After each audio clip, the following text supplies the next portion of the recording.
Everready flashlight, subukan natin to kung gano't namamatay-matay pa kasi minsan naglo-lose contact yung switches kapag katagalan. So medyo ako ng isang magandang flashlight, yung maliwanag. Flashlight natin ay nabili ko to sa Mr. DIY sa halagang dito yun sa baba yung replacement. So pag nasira, ibalik niyo sa Mr. DIY, papalit. Walang 1 year at wala ring forever. Ito yung iba, pag ayaw ng gumana, tinatapon na lang. Charging time nito ay 1 to 2. Malayo si Everready, nasa loob ng kwarto. Ibang mga flashlight nakalagay dito sa likod. Tibay yan. Pag nabagsak, nasisira. Tibay yan pag ito ay nabagsak. Pwede itong mag-crack o lang. Hindi siya tatagal kapag ito ay nabagsak. Na lang kasi hindi siya ganun kasing tibay ng mga... So, hanggang dito na lang po yung ating maikling video sa ating YouTube channel, Nate Vlog TV. Sana po ay nasa mabuti po kayo. At sa mga hindi pa nagsasubscribe, consider subscribing sa ating YouTube channel, Nate Vlog TV. Pa-share na lang din po. At huwag niyong kalimutang mag-like sa ating mga videos. So ngayon, meron tayong papakitang flashlights. So meron tayo ditong Everready flashlight. Subukan natin to kung gaano to kaliwanag. Ayan. So ito medyo namamatay-matay pa kasi minsan naglo-lose contact yung kanyang switches. Ayan. Yan ang kanyang sakit. Nag-lose contact yung switches kapag katagalan. So, medyo matagal na rin to. Mga 1 year na to mahigit sa amin. Yan. So, yan. So, tingnan nyo kung gaano kalakas yung kanyang liwanag o yung brightness. Okay. So, ngayon, nakabili ako ng isang magandang flashlight, yung maliwanag. Subukan natin. Ito yun. Ang pangalan ng flashlight natin ay Mr. DIY USB Rechargeable LED Flashlight. Ang kanyang code ay TW504.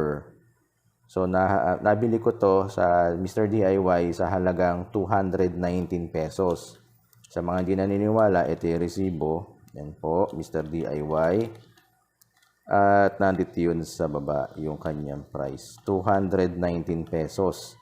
Sa mga nagtatanong kung may warranty to, opo, meron po itong warranty na 1 week replacement. So pag nasira, ibalik nyo sa Mr. DIY, papalitan nila ng bago.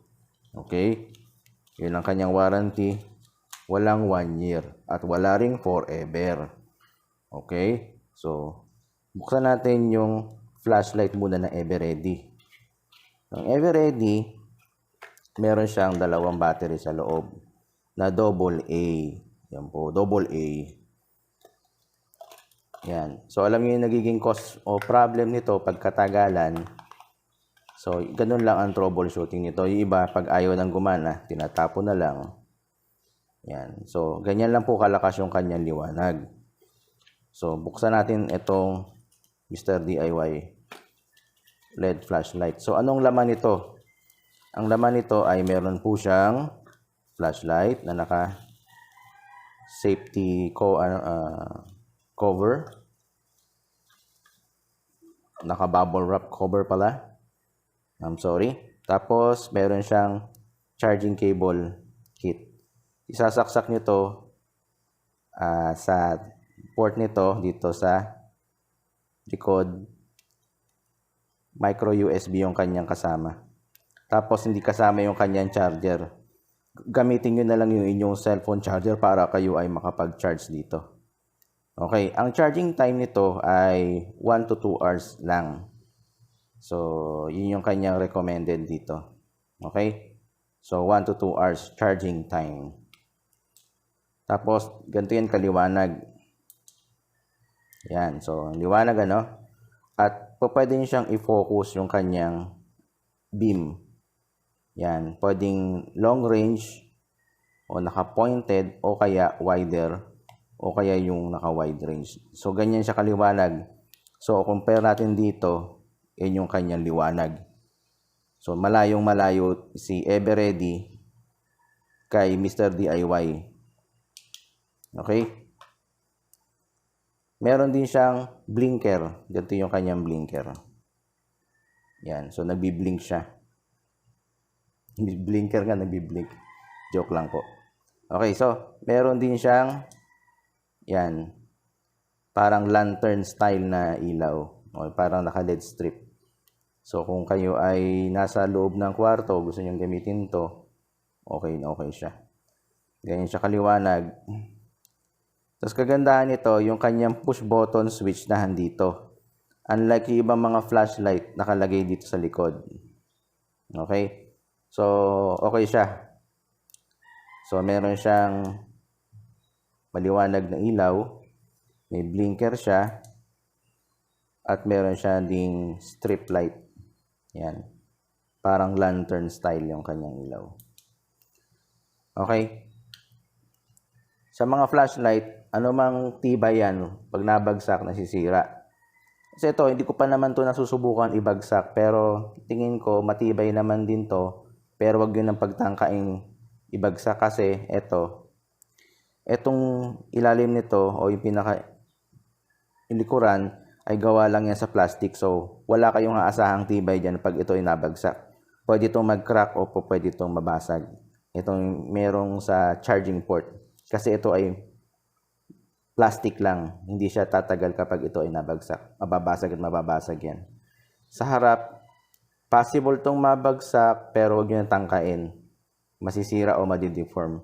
Ingatan nyo na lang kasi hindi siya ganun kasing tibay na mga branded na flashlight pagdating sa quality at o kaya sturdy. Okay, so yan po yung kanyang features. Okay, so hanggang dito na lang po yung ating maikling video. Sana po nasa mabuti po kayo. Lagi po kayo mag-iingat. And God bless.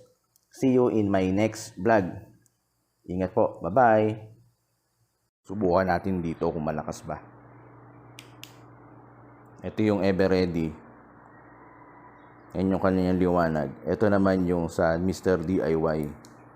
Wow, kitang-kita nyo yung diferensya ng lakas, ano? Ayan, so ang lakas nung Mr. DIY. Walang sinabi yung Everready. Ayan, may blinker pa. Si Everready, wala. Ayan, so ang lakas niya. Tapos, yung kanyang lantern light, yan, talagang malakas, maliwanag. Subukan natin yung wide. So ito yung wide, ito yung long range, yung pangmalayuan. Yan, pasensya na, maliwanag na sa labas. Yan, so yan, liwanag niya sa halagang 219 pesos lang. Sulit na. Okay, dito lang po natin tatapusin natin yung video. Pinakita ko lang sa inyo paano ko sinubukan yung kanyang liwanag. Yan. Sobrang liwanag talaga. Ingat po and God bless. Bye-bye.